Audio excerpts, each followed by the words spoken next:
हे गुरुदेव, नमोस्तु, नमोस्तु, नमोस्तु।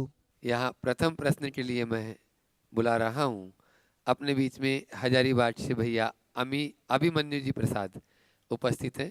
गुरु चरणों में अपना प्रश्न करेंगे और तैयार रहेंगे नैवेद्य विकास गंगवाल रांची।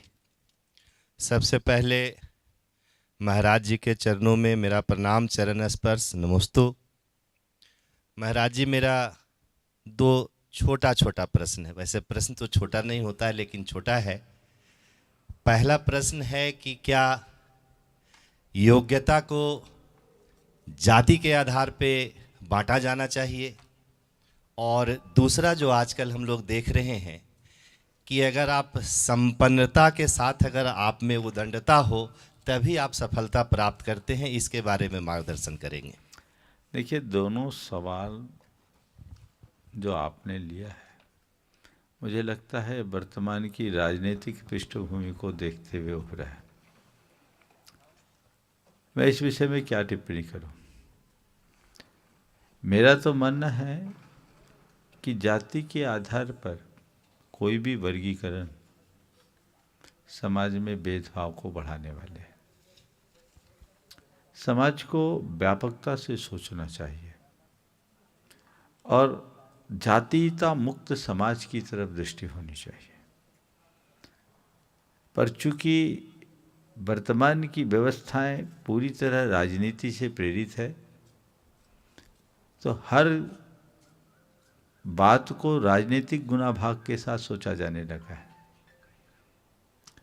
इस संदर्भ में मेरे द्वारा कुछ भी सुझाव कोई अर्थ नहीं रखेगा, लेकिन मेरा मानना ये है कि योग्य व्यक्ति को कभी हताश नहीं होना चाहिए। यदि आपको कहीं अवसर मिलता है या नहीं मिलता, हताश मत होइए। योग्यता खुद अपनी पृष्ठभूमि तैयार कर देती है। हमारे यहाँ एक कहावत है, विद्वांसः सर्वत्र पूज्यन्ते। जो विद्वान है वो सर्वत्र पूजा को प्राप्त करता है। अगर मेरे भीतर योग्यता और काबिलियत होगी तो मैं जहाँ रहूँगा वहाँ अपने लिए अवसर तैयार कर लूँगा। अतः कदाचित योग्यता के अभाव में किन्हीं को प्रोत्साहन मिलता है तो उससे सकारात्मक दृष्टि से ऐसा क्यों न सोचा जाए कि शायद उन्हें ज़्यादा आलम्बन की ज़रूरत है। मैं तो योग्य हूँ, कहीं भी खड़ा हो जाऊँगा, उनको करने दीजिए, मैं अपना काम करूँगा। संपन्नता और उद्दंडता सफलता का आधार आज माना जाने लगा है, और वो सफल बना भी दे लोक की दृष्टि में, पर इस बात को ध्यान में रखना, वो सफलता का आधार बन सकता है, प्रसन्नता का आधार नहीं। हमारा उद्देश्य कोरी सफलता नहीं, सफलता के साथ प्रसन्नता, उसमें ही सार्थकता है। विडंबना ये है कि लोग सफलता को ही अपने जीवन का मूल मंत्र मान बैठे, जबकि हमें सफलता की जगह सार्थकता की तरफ दृष्टि जानी चाहिए। मैं सार्थकता की ओर बढ़ पा रहा हूँ या नहीं, ये मुझे देखना है, और यदि ऐसा देखने में हम समर्थ होते हैं तो हमारा रास्ता अपने आप प्रशस्त होगा। बहुत आभार, धन्यवाद। नैवेद्य विकास जी गंगवाल रांची गुरु चरणों में अपना प्रश्न कर रहे हैं और तैयार रहेंगे अंकित जी शास्त्री रांची राहतगढ़। महाराज जी के चरणों में नमोस्तु, नमोस्तु, नमोस्तु।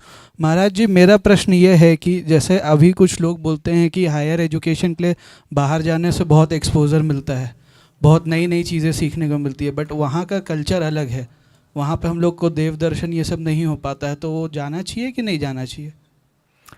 एक्सपोजर मुझे तो लगता है कुछ फैशन भी बन गया है। दुनिया के लोग भारत में आकर के पढ़ते हैं और भारत के लोग बाहर जाना सोचते हैं। मैं तो ये मानता हूँ कि व्यक्ति के अंदर प्रतिभा हो तो इंस्टीट्यूशन का कोई बहुत ज़्यादा मूल्य नहीं होता, समझ गए? और डिग्री से बड़ा अनुभव होता है। मैं तुम्हारे माध्यम से उन तमाम युवाओं से कहना चाहूँगा जो बहुत ज़्यादा डिग्रियों के पीछे पागल होते हैं, वो थोड़ा देखें कि दुनिया के नामचीन कई ऐसे लोग हैं जिनकी कोई डिग्री नहीं। बिल गेट्स के पास कौन सी डिग्री है? एलन मस्क के पास कौन सी डिग्री? हाँ, नहीं है। धीरू भाई अंबानी के पास कौन सी डिग्री? नहीं, वो तो नहीं था। फिर भी वह सफल अपने क्षेत्र में हुए कि नहीं हुए? हुए। तो अनुभव जीवन की सबसे बड़ी संपदा है, हमें उसे देखना चाहिए। अवसर और अनुकूलता के अनुसार अगर कोई बाहर जाए तो भी मैं उनसे कहता हूँ वो भारत से बाहर भले हो पर उनके भीतर भारत होना चाहिए, भारतीयता होनी चाहिए। अपने संस्कारों और सरोकारों को सुरक्षित रखते हुए ही काम करना चाहिए। और उच्च शिक्षा के लिए आधारभूत शिक्षा संपन्न करने के बाद ग्रेजुएशन तो कम से कम भारत में करो, फिर कोई रिसर्च वर्क के लिए जाना हो या मास्टर्स के लिए जाना हो, कुछ करना हो तो बात जुदी समझ में आती। पर आजकल तो हर कोई ऐसी सोच बना लेता है और कई जगह इसके बड़े भयानक परिणाम भी आते हैं। तो हमें इन बातों पर गंभीरता से विचार करना चाहिए। पंडित अंकित जी शास्त्री जो अभी रांची में पदस्थ है, राहतगढ़ से, अपने बीच में गुरु चरणों में प्रश्न कर रहे हैं। और उसके बाद में आज अपने बीच में बेडो के सीईओ राजकुमार सिंह जी यहाँ पर उपस्थित हैं, वे अपनी बात भी करेंगे और उनके सम्मान की तैयारी भी रखेंगे।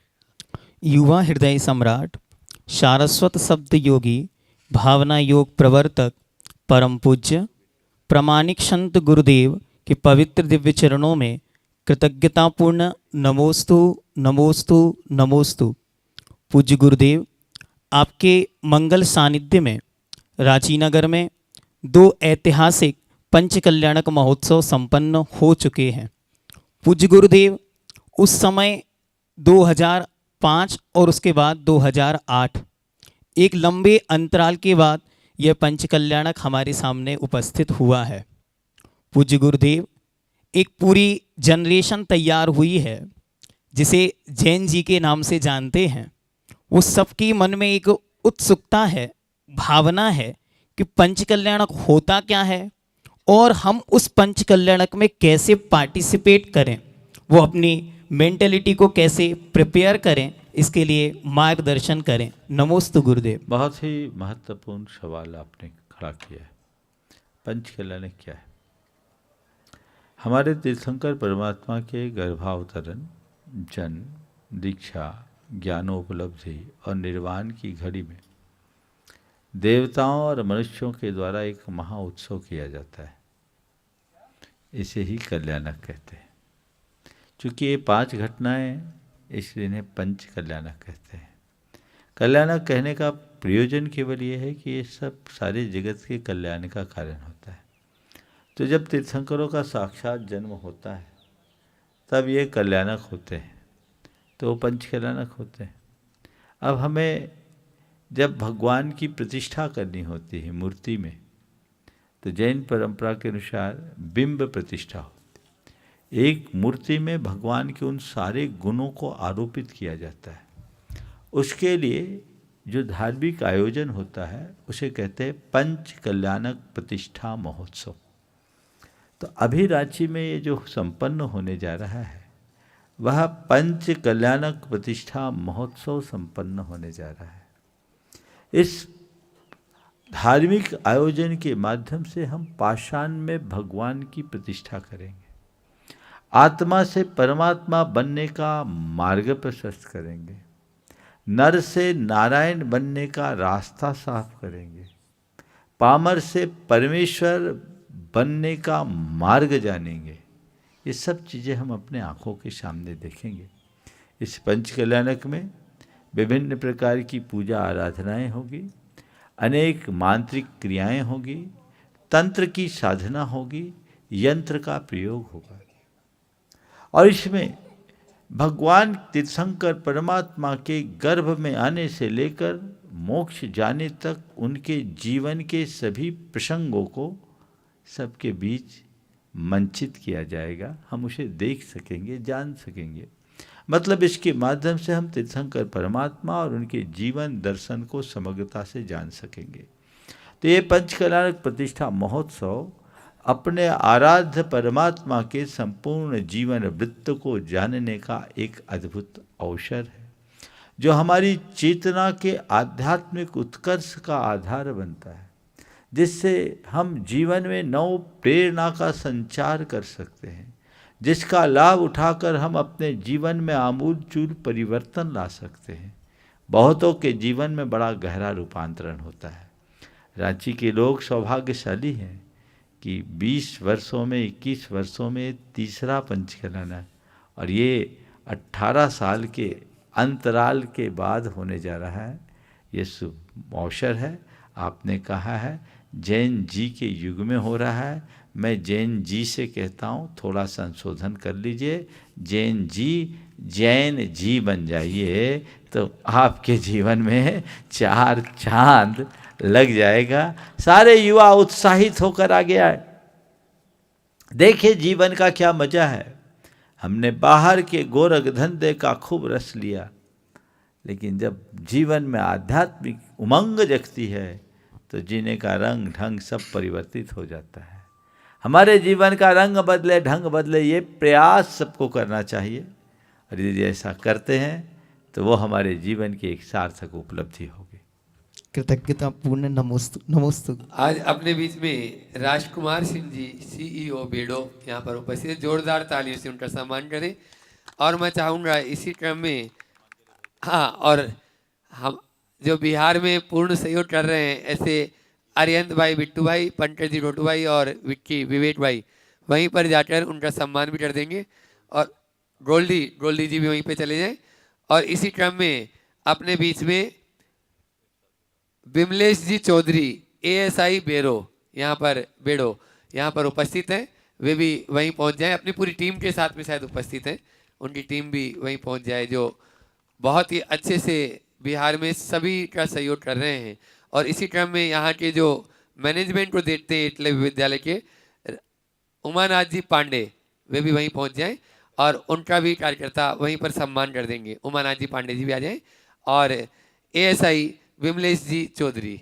मैं चाहूँगा कि अपने बीच में जो CEO साहब हैं वे अपना जो भी वक्तव्य है या संक्षेप में सवाल प्रश्न गुरु चरणों में कर लें। महाराज जी को सादर जोहार एवं सादर चरण स्पर्श। महाराज जी से मैं ये जानना चाहूँगा कि हमारे जीवन में कभी कभी बहुत विषम परिस्थितियाँ आ जाती हैं, तो इन विषम परिस्थितियों में मध्यम मार्ग अपनाते हुए आगे बढ़ें या उसको चुनौती की तरह से मतलब लेते हुए उन परिस्थितियों को पार करें?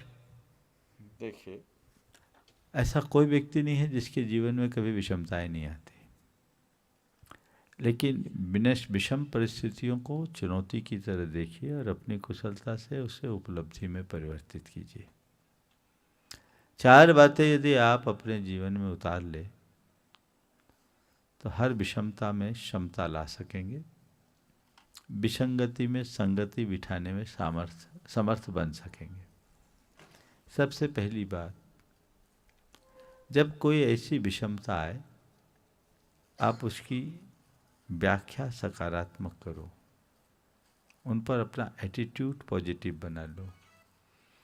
अगर हमने अपनी सोच को बदल लिया तो प्रतिकूलता भी अनुकूल लगने लगेगी। समझ गए? डॉक्टर राधा कृष्णन जब भारत के राष्ट्रपति हुआ करते थे, एक बार वे अमेरिका गए। अचानक मौसम बिगड़ जाने के कारण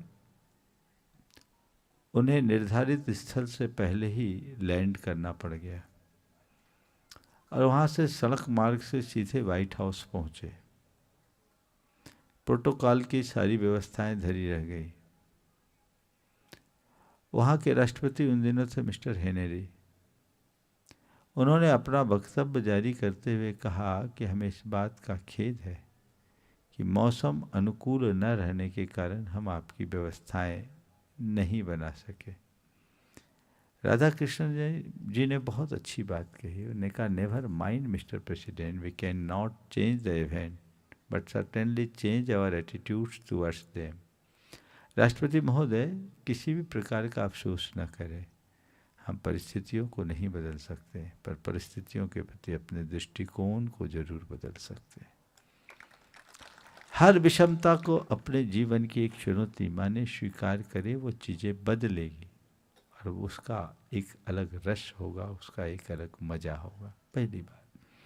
दूसरी बात, हताश न हो, आशावादी बने। ये सोचे अभी रात है, प्रभात होगी। रात को कोसने की जगह प्रभात के गीत गाएं, प्रभात की प्रतीक्षा कीजिए। तीसरी बात, ये सोचे तात्कालिक है, टेम्परेरी अभी है, बाकी सब ठीक हो जाएगा। अभी है, सब ठीक हो जाएगा। ये बात अपने मन में बनाइए। और चौथी बात, विधि के विधान पर विश्वास कीजिए, चीज़ें सब बदल जाएगी। ठीक है, कर्म का योग है। महापुरुषों के जीवन में भी ऐसी बातें आई। रामचंद्र जी को भी वनवास झेलना पड़ा, औरों के जीवन में भी इस तरह की स्थितियाँ आती हैं, तो इसको लेकर के कभी विचलित ना हो। ठीक है। विमलेश जी चौधरी एसआई। हाँ, नहीं पूछेगा। उमानाथ जी पांडे। हाँ, परम पूज्य वे महाराज अपना जी, प्रश्न कर रहे हैं और उसके बाद में तैयार रहेंगे बिट्टू आर्यन जी, कटनी शिरोमणि संरक्षक गुणायतन। परम पूज्य महाराज जी, इस विद्यालय प्रांगण में अपने विद्यालय परिवार की तरफ से हम आपका स्वागत एवं अभिनंदन करते हैं। आपके श्री चरणों में सादर चरण स्पर्श। महाराज जी, एक छोटा सा प्रश्न है। बहुत लोगों को हम देखते हैं कि उनके जीवन में बहुत उतार चढ़ाव आते हैं, लेकिन बहुत ही आसानी से वो अपने उन परिस्थितियों को पार कर लेते हैं और उनमें विचलन बहुत कम होता है।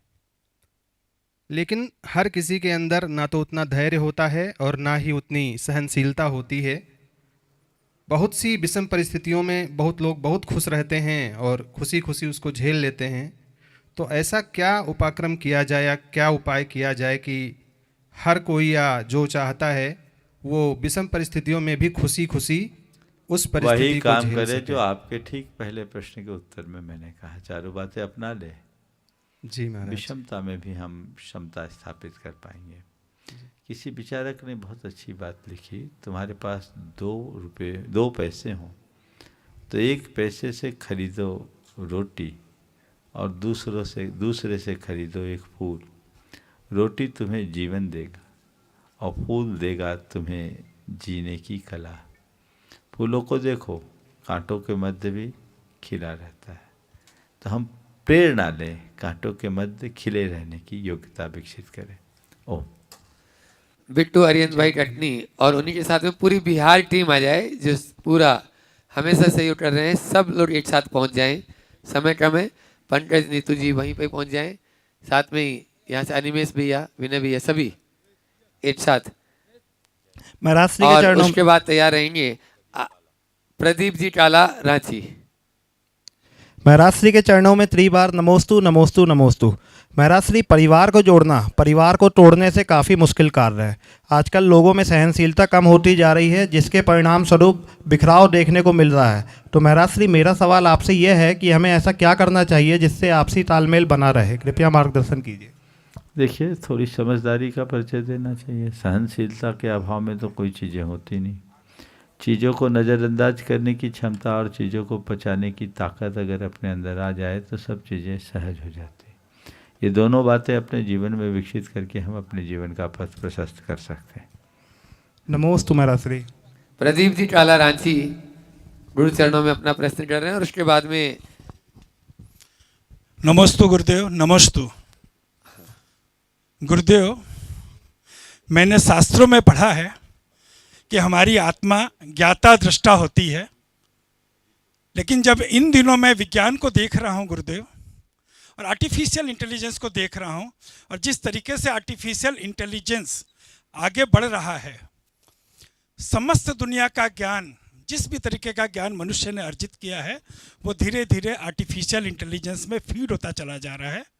और अब भावनाएं भी आर्टिफिशियल इंटेलिजेंस में डाली जा रही है, और आने वाले दिनों में मनुष्य के रूप में आर्टिफिशियल इंटेलिजेंस को बनाने में, जैसा मनुष्य बाहर से दिखता है वैसा ही आर्टिफिशियल इंटेलिजेंस बनाने का प्रयास भी किया जा रहा है।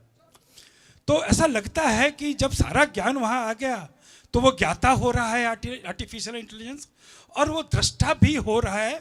वो भी बहुत सारी चीज़ों को इमेजिनेशन के माध्यम से, श्रद्धान के माध्यम से आगे ले करके जा करके उसे डेवलप करता है। तो क्या ऐसा समझें कि एक आर्टिफिशियल चेतना आ रही है या आर्टिफिशियल? जी नमस्ते गुरुदेव। निश्चित रूप से कृत्रिम बुद्धिमत्ता का युग है, एआई का ज़माना है। चीज़ें बन रही है, बदल रही है तेज़ी से। पर मैं इस संदर्भ में इतना ही कहूँगा, अभी कुछ दिन पूर्व एक आर्टिकल मुझे किसी ने पढ़ाया जो नारायण मूर्ति जी के किसी वक्तव्य के सार के रूप में था, जिसमें उन्होंने इस बात को बहुत तथ्यात्मक तरीके से विश्लेषित किया था कि मानवीय मस्तिष्क के आगे एआई कहीं नहीं लगता। हम कृत्रिमता का कितना भी विस्तार क्यों न कर ले, जो वास्तविकता है उसे छुपाया नहीं जा सकता।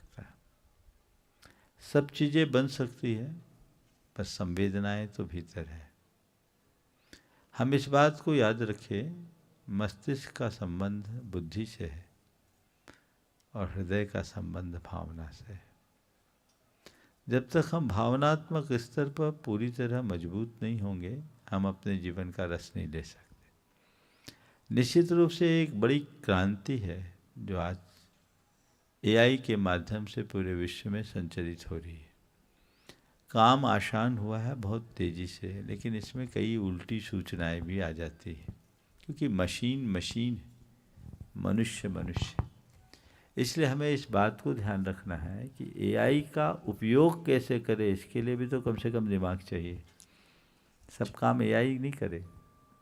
एआई एक टूल है, पर उस टूल को यूज करने के लिए भी तो हमारे पास कुछ चाहिए, है ना। ये तो वही कहावत चरितार्थ होगी कि एक की गाड़ी खराब हुई, बहुत देर से परेशान था, इंजीनियर को कुछ समझ में नहीं आया, एक मैकेनिक आया और उसने एक हथौड़ी मारा, ठीक हो गया।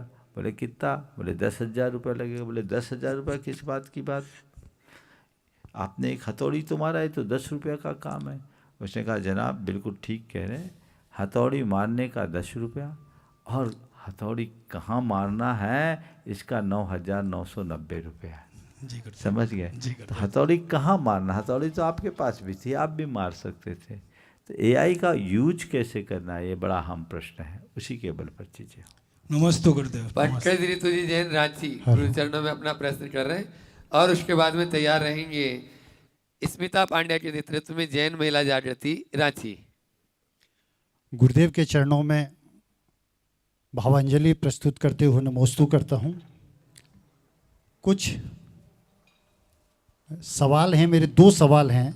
पहला सवाल ये है कि वर्षा ऋतु को छोड़कर जो 4 बाकी जो ऋतुएं हैं, मौसम हैं, हमारे संत जो जैन संत हैं वो किसी मौसम के मोहताज नहीं होते हैं और अनवरत विहार, अनवरत तपस्या, अनवरत साधना करते रहते हैं। एक टाइम 24 घंटे में एक बार भोजन करना, आहारचर्या, फिर अपने रत्नत्रय की देखभाल कैसे कर पाते हैं? जो चमक दिखाई देती है हमारे जैन संतों में, उसके पीछे राज क्या है? दूसरा सवाल राजनीति से प्रेरित है कि 2014 में संपूर्ण जैन समाज को अल्पसंख्यक समुदाय में वर्णित किया गया है, गवर्नमेंट ऑफ इंडिया के तरफ से गजट निकाला गया है।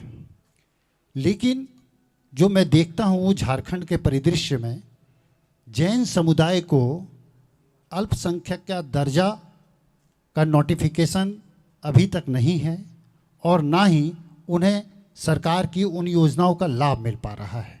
ऐसे स्थिति में मैं ये मानता हूँ कि हमारा समाज संपन्न है, तो क्या सभी तो संपन्न नहीं है? ऐसे में क्या करना चाहिए? देखिए, बहुत अच्छा सवाल आपने किया। पहला जो सवाल किया कि तरह तरह की मौसमी प्रतिकूलताओं के बाद भी जैन मुनि अपनी चर्या क्रिया में स्थिरता कैसे रखते हैं। देखिए, इसी का नाम साधना है।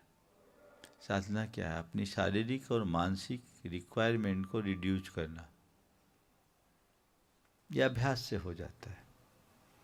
हम लोगों की चर्या ऐसी बन गई, ढल गया, और चीज़ें तन से नहीं होती, मन से होती है। आज भी बहुत सारे युवा हमारे साथ चल रहे हैं, बिल्कुल कंकड़ों पत्थरों से भरे हुए मार्ग में, उबड़ खाबड़ रास्ते में 25-28 किलोमीटर चल रहे हैं, बिना खाए पिए भी बड़े आनंद से चल रहे हैं। कौन चला रहा है? उनका पैर नहीं, ये चला रही है उनकी भावना, उनकी श्रद्धा, उनका मन।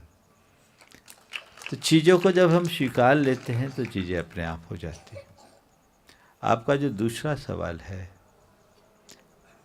कि झारखंड राज्य में जैनों के अल्पसंख्यक होने का नोटिफिकेशन अभी जारी नहीं हुआ, मुझे सुनकर आश्चर्य है।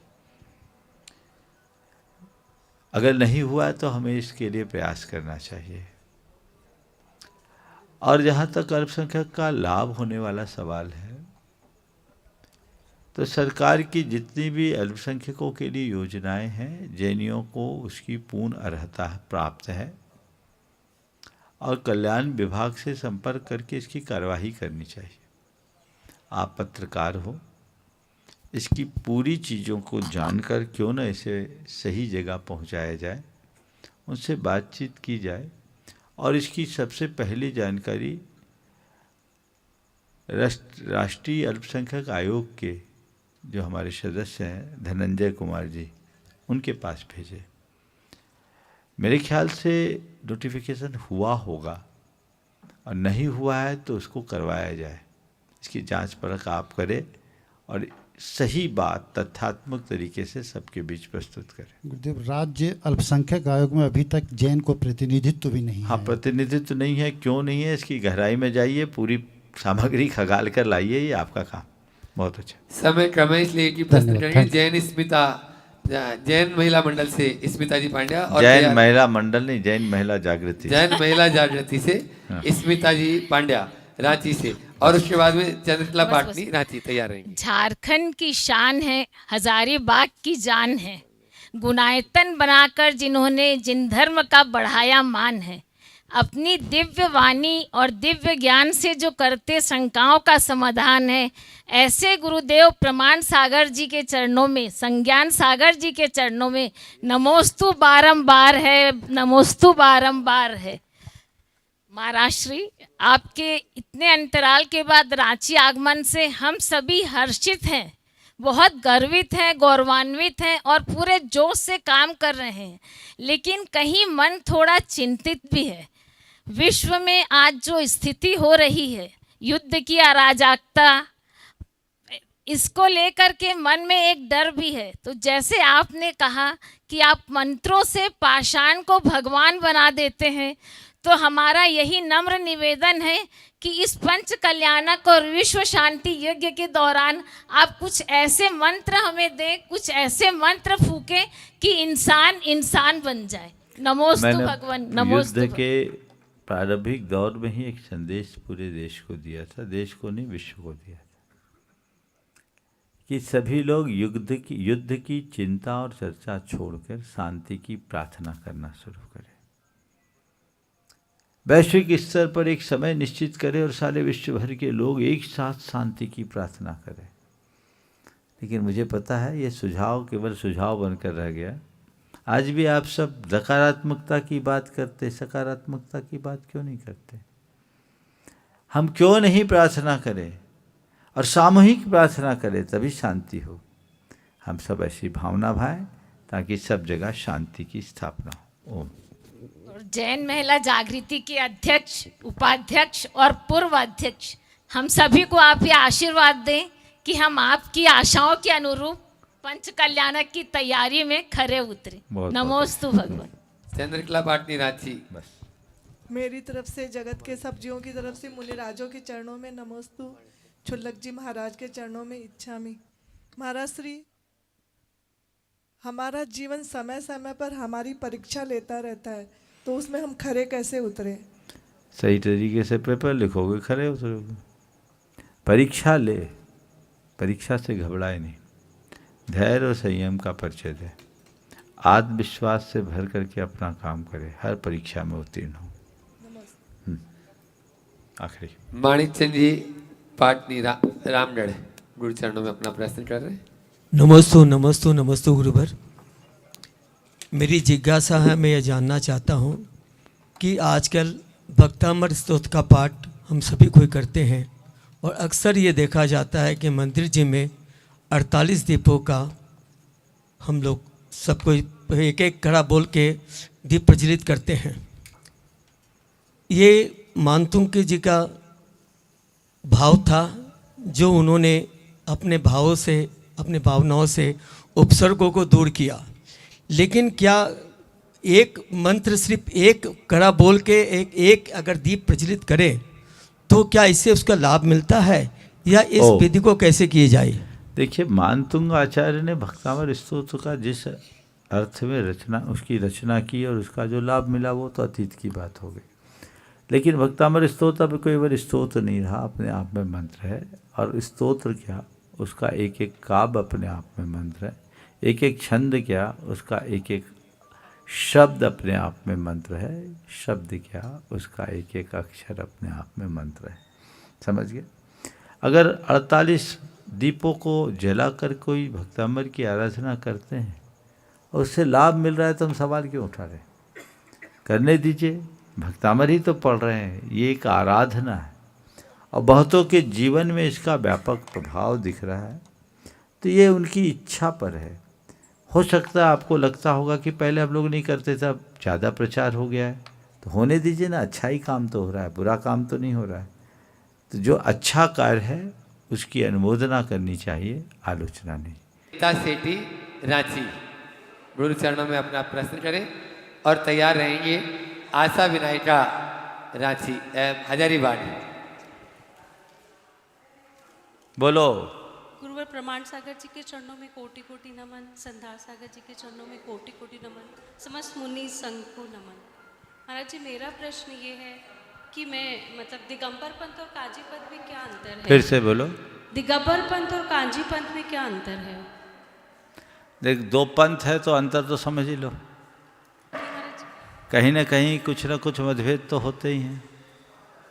अलग अलग मान्यताएं हैं, अवधारणाएं हैं। मूलतः जो बात है वो एक है, लेकिन जब मूल से हम कुछ अपनी अलग अवधारणाएं बना लेते तो नया पंथ शुरू हो जाता है।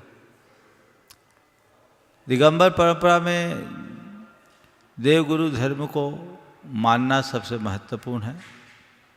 उनके यहाँ कुछ अवधारणाएं ऐसी है जो हमारी मूलभूत परंपरा के अनुकूल नहीं बैठती।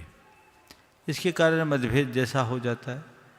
जैसे वे शुभोपयोग को सर्वथा बंध का ही कारण मानते हैं, जबकि मूल आगम परंपरा के अनुसार शुभोपयोग बंध और निर्जरा दोनों का कारण है। पुण्य का बंध होता है, पाप की निर्जरा हो। उनकी अवधारणा है चतुर्थ गुण स्थान में ही शुद्धात्मानुभूति होती, जबकि मूल आगम परंपरा वीतराग चारित्र के अविनाभावी शुद्धोपयोग से ही आत्मानुभूति बताई। इसी तरह ऐसी भी अवधारणा उनने बना रखी है कि पंचम काल में सम्यक दृष्टि मुनि भावलिंगी मुनि नहीं होते, जबकि आचार्य कुंद का कथन है पंचम काल के अंतिम समय तक भावलिंगी मुनि होंगे। वे कहते हैं अद्य तिरियन शुद्धा अप्पा झाऊन लहद इंदत्तम लोयंती देवत्तम तत्सुदा निबुद्धिम जनते, कि आज भी रत्नत्रय से शुद्ध मुनि अपनी आत्मा का ध्यान करके इंद्रत्व को प्राप्त करते हैं, लौकांतिकपना को प्राप्त करते हैं, देवत्व को प्राप्त करते हैं और वहाँ से आकर मुक्ति को प्राप्त करते हैं। इसी तरह निमित्त नैमित्तिक व्यवस्था में भी कुछ बातें हैं। इस तरह की कुछ बातें हैं और इन्हीं कारण से मान्यताओं में अन्य भेद बन गए। तो इसलिए एक अलग अलग परंपरा के रूप में ध्रुवीकरण हो गया। वे वर्तमान के मुनियों को नहीं मानते, चित्रों के मुनियों को मानते हैं। तो ऐसी धारणा है, इसलिए दो मत बन गए। नमोस्तु महर्ष। आशा जी विनायका और कोई रांची? हजारीबाग से। हाँ, रांची वालों में और भी है। हाँ बोलो बोलो, वहीं दे दो। स्थान का नाम नहीं लिखा, इसलिए आप अपना नाम बोल दो। हाँ। प्रमाण सागर जी महाराज की जय, श्रद्धान सागर महाराज जी की जय, मुनि संघ की जय। महाराज जी, हम लोग पूजा करते हैं तो एक पंचबाल्यति की भी पूजा आती है और एक त्रिजिनेंद्र की भी पूजा आती है। तो पंचबाल्यति में तो 5 ब्रह्मचारी है, वो पता चलता है, पर त्रिजिनेंद्र में क्या है कि हम लोग इसकी पूजा किस भाव से करते हैं? अब त्रिजिनेंद्र में शांति कुंतु अरनाथ भी हो जाते हैं। हाँ महाराज जी। भरत बाहुबली आदिनाथ भी हो जाते हैं। और आपके त्रिजिनेन्द्र में नेमिनाथ, पार्श्वनाथ, महावीर भी आ नहीं, वो जाते नहीं हैं। हम लोग तो जो सामने विराजमान है उनको देख लो। नमोस्तु हाँ। महाराज श्री। आशा विनायका हजारीबाग मंत्राणी अपनी पूरी टीम के साथ में गुरु चरणों में अपना प्रश्न कर रही हैं। नमोस्तु महाराज श्री, नमोस्तु महाराज श्री। मैंने अपना फर्ज निभाया तेरे दर पर आने का, गुरुवर तेरा मन नहीं करता फिर से हजारीबाग आने का। नमोस्तु महाराज श्री। एक 4 लाइन मैं सुना देती हूँ महाराज श्री, जो मैं लेके आई हूँ, फिर मेरा प्रश्न रहेगा।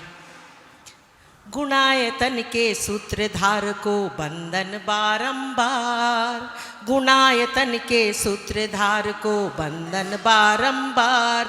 हे गुरु प्रमाण सागर तेरी करूँ मैं जय जयकार। हे माता सोहन के नंदन करूँ मैं तेरा अभिनंदन। हे माता सोहन के नंदन करूँ मैं तेरा अभिनंदन। बाट तेरी जो रहे थे न जाने कब से गुरुवर, अब जाकर हमें चैन मिला आए तुम गुरुवर फिर से। अब फिर छोड़ नहीं जाना रुख अपना मोड़ नहीं जाना, होगा हम पर गुरुवर तेरा बहुत बड़ा उपकार। हे माता सोहन के नंदन करूँ मैं तेरा अभिनंदन। नमोस्तु महाराज श्री। महाराज श्री, प्रश्न ऐसा है, थोड़ा विचित्र जरूर है, लेकिन फिर भी लोग नानी घर को बहुत प्रेम भरा सोचते कि नानी घर जाना है, एक प्रेम भरा वो होता है कि प्रेम उमड़ आता है। लेकिन फिर अगर कोई बात होती है तो लोग ऐसा क्यों बोलते हैं, नानी याद दिला दूंगा, नानी याद आ जाएगी। तो ऐसा दोनों में ऐसा फर्क कैसे कि नानी प्रेम भरी बात भी है और नानी याद दिला दूंगा? तो बहुत सुंदर, बहुत अच्छा सवाल है। देखिए, इसके पीछे भारतीय अवधारणा की स्पष्ट झलक है। नानी घर, नाना घर नहीं बोलते, हाँ। नानी याद दिलाने की बात करते हैं, दादा दादी को याद दिलाने की बात नहीं करते। अगर वंशानुगत व्यवस्था देखें तो बाप के आगे दादा भी याद आ सकते हैं। ये तो कहते हैं बाप बाप करेगा, हाँ, बाप बाप करेगा। लेकिन नानी याद करने की जो बात है, इस बात का प्रतीक है कि हमारी संस्कृति में मातृशक्ति को कितना अधिक महत्व दिया गया। अच्छा। माता पिता कहते हैं, माँ बाप कहते हैं, पिता माता नहीं कहते हैं, बाप माँ नहीं कहते। बिल्कुल। तो मातृशक्ति, मातृत्व पक्ष, तेरे माँ नहीं तेरी नानी तक याद आ जाएगी।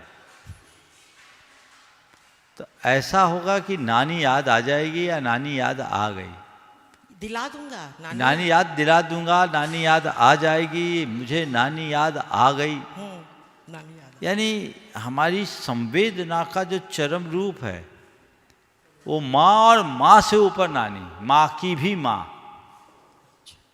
उस अभिव्यक्ति को इससे हम समझ सकते हैं। तो ये मातृशक्ति के सम्मान का द्योतक है, इसलिए उसको गर्व के साथ स्वीकार करना चाहिए। कंट्रोवर्शियल लगता है महाराज श्री? कंट्रोवर्शियल बिल्कुल नहीं है। ये इस बात का प्रतीक है कि तेरे को नानी याद दिला देंगे, यानी तू माँ माने नानी तक पहुंच जाएगा। माँ से ऊपर नानी, पास्ट माने मातृत्व की इतने आगे बढ़ जाएगा। ये अच्छा, नमोस्तु महाराज श्री। प्रेम लोहाड़िया हजारीबाग, लता जी पांड्या हजारीबाग, तैयार है। नमोस्तु महाराज जी, नमोस्तु महाराज जी, नमोस्तु महाराज। महाराज जी, मेरा प्रश्न है, बिना सोचे समझे बोलना भी क्या हिंसा हो सकती है? बिना सोचे समझे बोलना हिंसा तो हो या ना हो बाद की बात है, लेकिन बिना सोचे समझे बोलने वाले से हिंसा बहुत होती, और बोली के बाद हिंसा बहुत होती। सोच समझ कर बोलना, न केवल बोलना, कोई भी काम बिना सोचे समझे करना हिंसा। नमोस्तु महाराज जी। लता जी पांड्या हजारीबाग, संतोष विनायका हजारीबाग, तैयार है। नमोस्तु महाराज जी। महाराज जी, जैसे हम लोग सम्यक दृष्टि और मिथ्या दृष्टि होती है, तो हम लोग तो हैं सम्यक दृष्टि, लेकिन अगर हम लोग घूमने के ख्याल से अगर किसी जैसे ताजमहल वगैरह। ओम देखिए, सम्यक्ति वीतरागता का उपासक होता है और हमें हमेशा वीतरागता की उपासना करनी चाहिए। अगर कहीं घूमने फिरने के लिए जाते हैं तो उसे एक दर्शक की भांति देखें।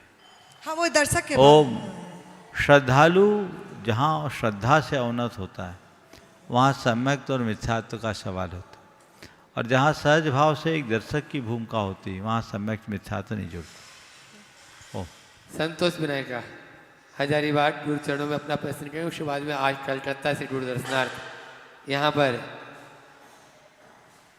भट्टजन हैं, सभी तैयार रहेंगे। अजीत जी, अशोक जी सेठी, सागर जी कासलीवाल, भाटचंद जी काला। नमोस्तु गुरुवर, नमोस्तु गुरुवर, नमोस्तु गुरुवर। महाराज श्री, एक शंका है, रोज एक अच्छा काम करने की आदत कैसे? थोड़ा फिर से बोलो। रोज एक अच्छा काम करने की आदत कैसे डालें? समझ में नहीं आ रही आवाज़। रोज एक अच्छा काम करने की आदत, रोज एक अच्छा काम करने की आदत कैसे डाले? रोज एक अच्छा संकल्प ले, उसे पूरा करे, एक दिन का एक संकल्प। तो ऐसा करते करते रोज अच्छा काम करने की आदत बन जाएगी। बहुत अपने बीच में कलकत्ता में गुरुवर का शानदार चातुर्मास और प्रवास कराने का जिन्हें सौभाग्य प्राप्त हुआ, और अनन्य मुनि भट्ट ऐसे अजीत जी सेठी यहाँ पर उपस्थित हैं।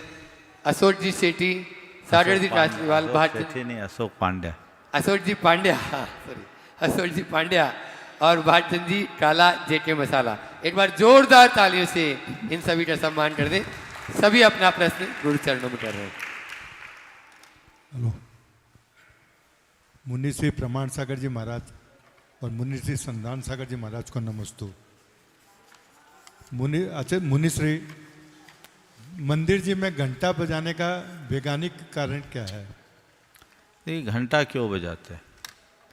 घंटा बजाया जाता है सतर्क करने के लिए, अपने तन मन को सतर्क, अंदर से सतर्क हो।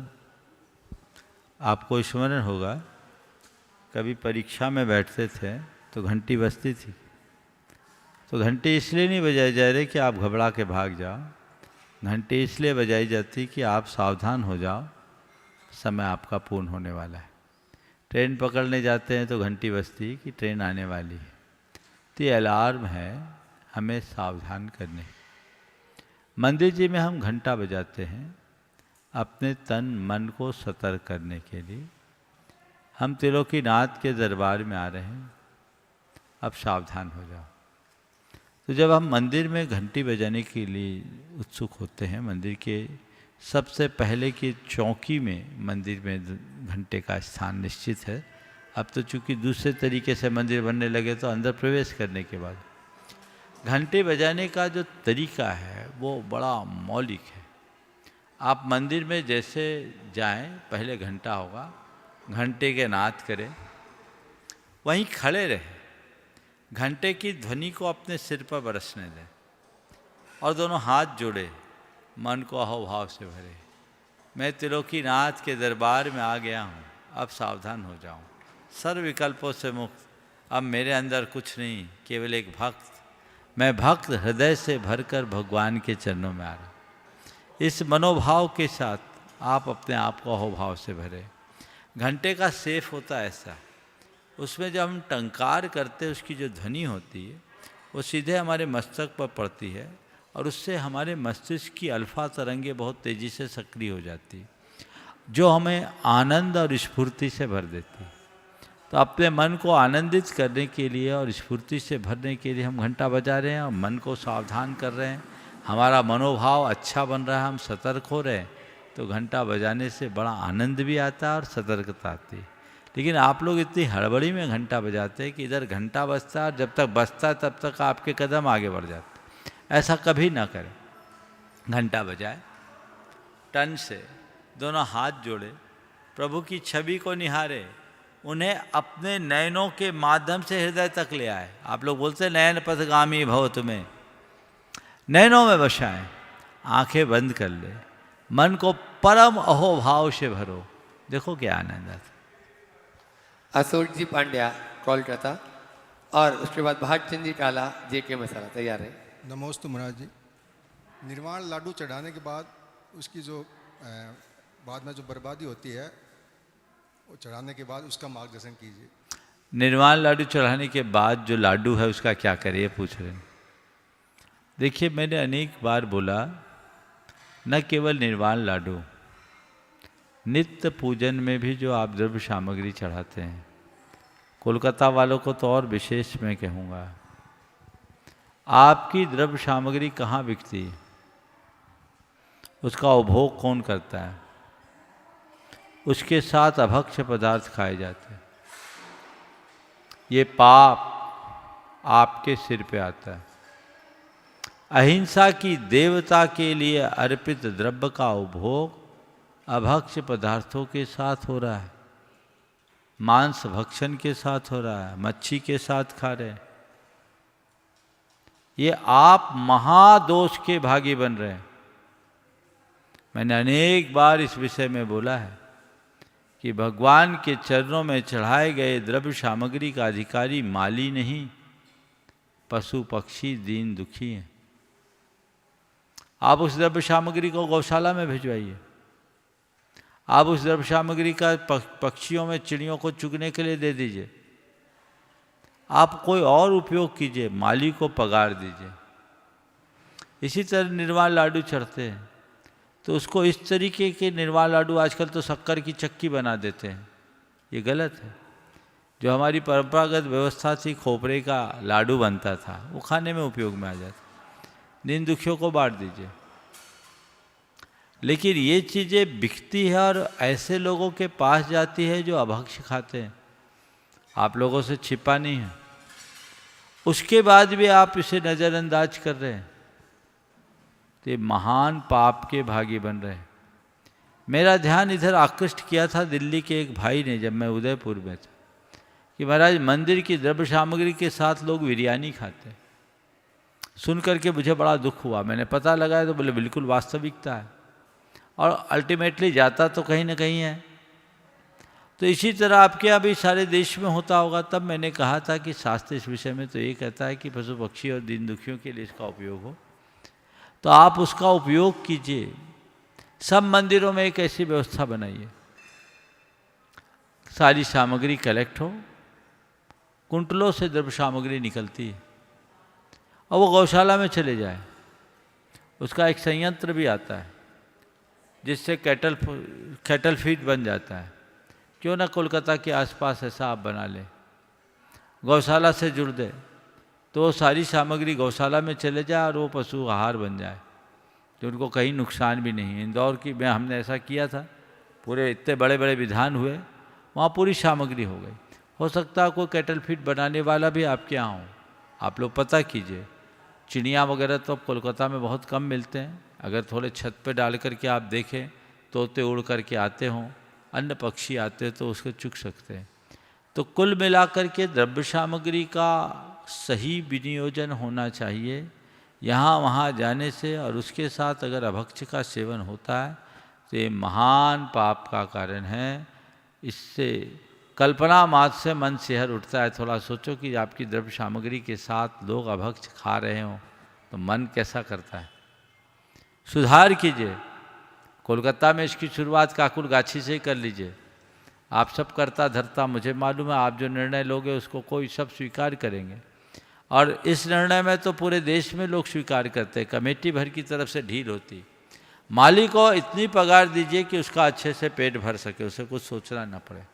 लेकिन बाकी लोगों के लिए तो ये चीज़ें ठीक नहीं हैं, इसलिए इन पर बहुत गंभीरता से विचार करना चाहिए।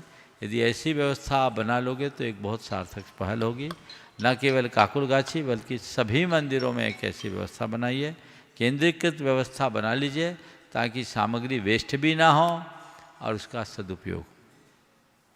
भागचंद जी सेठी कोलकाता गुरु चरणों में अपना, भागचंद जी काला गुरु चरणों में अपना प्रश्न कर रहे हैं। सेठी सेठी रट गए महाराज। सागरजी कासरीवाल कोलकाता गुरु चरणों में अपना प्रश्न करेंगे। गुरुवर द्वय के चरणों में त्रिवार नमोस्तु नमोस्तु नमोस्तु भगवान। महाराज जी, मेरे मेरा प्रश्न है, मेरी शंका है,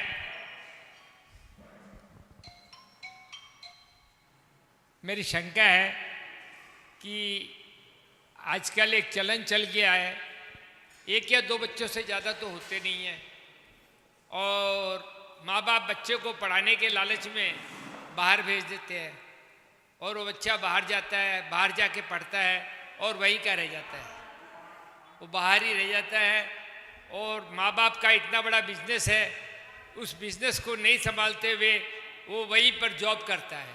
आजकल नौकरी का शब्द एक बड़ा शब्द हो गया, जॉब। करते तो नौकरी है, लेकिन लोग जॉब बोलने में अपना थोड़ा स्वाभिमान समझते हैं कि लड़का मेरा क्या करता है, जॉब करता है।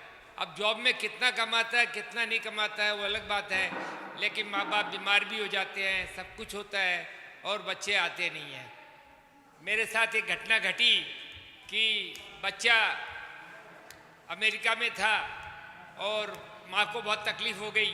माँ के आंखों में, मैं पूछने गया तो माँ के आंखों में आंसू आ रहे थे, बोल रहे थे क्या करूँ बेटा तो इतनी दूर है, अब वो कब आएगा क्या आएगा, मेरे को इतनी तकलीफ़ है।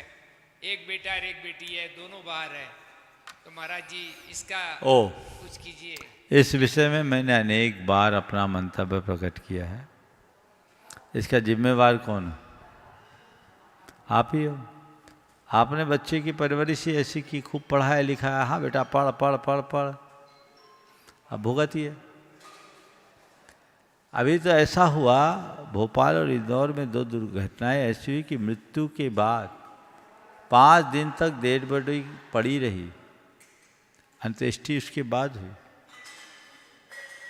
एक घटना तो ऐसी भी आई जो संसद में भी एक सांसद ने उठाया, मुझे किसी ने क्लिप सुनाई थी, और उन्होंने सांसद महोदय ने उठाया कि इसके लिए कानून बनना चाहिए कि व्यक्ति मर गए, माँ बाप मर गए और बच्चे को आने की सुविधा नहीं है।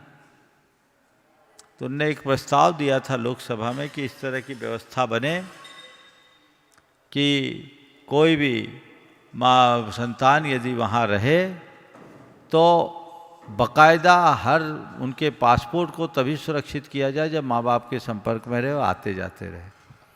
ऐसा कोई प्रस्ताव दिया था, हालांकि वो बिल पास नहीं हुआ, लेकिन उनका दृष्टिकोण बहुत अच्छा था। तो ऐसी बातें आनी चाहिए, इस पर बहुत गंभीरता से विचार करना चाहिए। और बाहर की बात तो दूर है, विदेश जाए तो बात ही है, देश में भी रह करके लोग बाहर हो रहे हैं। हमें बच्चों को शुरू से उनके पढ़ाई के विषय को चुनने से पहले उनकी मानसिकता को ठीक करना चाहिए ताकि रास्ता स्पष्ट हो। साठ रणधीर कासलीवाल कोलकाता गुरु चरणों में अपना प्रश्न करेंगे और सरोजी सेठी रांची तैयार रहेंगे। द्वय महाराज श्री के चरणों में नमोस्तु नमोस्तु नमोस्तु। महाराज श्री, मेरा प्रश्न है कि स्वभाव और शुभ भाव में श्रेष्ठ क्या है और किसका लक्ष्य करना चाहिए? स्वभाव और शुद्ध भाव में श्रेष्ठ क्या है? स्वभाव और शुभ भाव। देखिए, शुभ भाव नीचे की भूमिका है, स्वभाव शुद्ध भाव का द्योतक। लेकिन स्वभाव में जाने के लिए पहले शुभ भाव अपनाना पड़ेगा। शुभ भाव साधन है, स्वभाव साध्य है। तो शुभ भाव अपनाकर अगर हम स्वभाव की ओर जाएंगे तो वो हमारे जीवन का पथ प्रशस्त करे। ओम। सरोजी सेठी रांची गुरु चरणों में अपना प्रश्न करें, तैयार रहेंगे। अनिल संगीता जी सेठी हजारीबाग रांची। दोनों महाराज श्री के चरणों में कोटि कोटि प्रणाम। महाराज श्री, मोबाइल टीवी ने सारे घर को निकम्मा या आलसी बना दिया है, क्योंकि किसी ना किसी से मतलब ही नहीं रहा। पापा आ रहे हैं तो बेटा को मतलब नहीं, क्या खाना खा रहे हैं तो वो पता नहीं, क्या खा रहे हैं वो पता नहीं। मम्मी को लगता है कि कैसे भी खा ले, फिर भी ऐसा नशा बन जाता है कि उसका कोई हिसाब नहीं, कोई आए कोई जाए कोई मतलब नहीं। नमोस्तु महाराज श्री। पहले तो मैं आपसे पूछता हूँ, आप कितनी देर तक मोबाइल यूज करते हैं? नहीं, हम तो बहुत कम करते हैं महाराज श्री। बिल्कुल संकल्प, धर्म का देखते हैं और कुछ नहीं देखते। संकल्प कर लो। हाँ, हम तो संकल्प करे हुए हैं। लोगों को मोबाइल का उतना ही उपयोग करना चाहिए। चारों जन लिए हुए हैं, कोई को किसी से मतलब नहीं। ये मनुष्य को बिल्कुल संपर्क शून्य बना रहा है, जो ठीक नहीं। आगे। नमस्ते महाराज। अनिल संगीता जी सेठी हजारीबाग रांची गुरु चरणों में अपना प्रश्न करेंगे और उसके बाद में शांति देवी छाबड़ा रांची। नमस्ते महाराज जी। महाराज जी, योग्यता हमें शीर्ष पर तो पहुंचा सकती है, लेकिन उस जगह पे स्थिर रहने के लिए क्या करें? बहुत अच्छी बात है। योग्यता हमें शीर्ष पर पहुंचा सकती है, पर वहाँ स्थिर बने रहने के लिए हमें अपनी योग्यता को साबित करने का प्रयास करना होगा, उसमें निरंतरता बनाए रखनी होगी, उसमें निखार भी लाना होगा। अभ्यास मनुष्य को ऊंचा उठाती है। एक व्यक्ति बेरोजगार था, उसके पास कुछ नहीं था। एक सेठ ने उसे एक कुल्हाड़ी दी और कहा तुम पेड़ काटो, प्रति पेड़ तुम्हें 100 रुपये दूंगा। पहले दिन उसने 2 घंटे में 10 पेड़ काट दिए, 1000 रुपये उसे मिल गए। दूसरे दिन उसे 3 घंटे लगे और वो बमुश्किल 8 पेड़ ही काट पाया। तीसरे दिन 6 घंटे लग गए और 6 घंटे में 4 पेड़ ही काटा। उसे बड़ा आश्चर्य हुआ, समय बढ़ रहा है, पेड़ कम हो रहे हैं, कैसे काम चलेगा, क्या बात हो गई, मेरी शक्ति कम नहीं, कुछ कम नहीं, फिर भी ये काम क्यों हो रहा है। जब उसने अपनी पीड़ा एक बुजुर्ग व्यक्ति के सामने रखी तो उस बुजुर्ग ने उसकी कुल्हाड़ी को देखा। बोले तुम किस कुल्हाड़ी से इसको काट रहे? बोले ये कुल्हाड़ी। बोले यही कुल्हाड़ी यूज कर रहे? बोले हाँ, पहले दिन इसी कुल्हाड़ी से मैंने 10 पेड़ काटे थे। अब ये बोले देख, कुल्हाड़ी वही है, तुम भी वही हो, तुमने कुल्हाड़ी का प्रहार तो किया पर कुल्हाड़ी की धार बनाने का प्रयास नहीं किया। जितना कुल्हाड़ी का प्रहार जरूरी है, उससे कहीं ज़्यादा कुल्हाड़ी की धार को बनाए रखना जरूरी।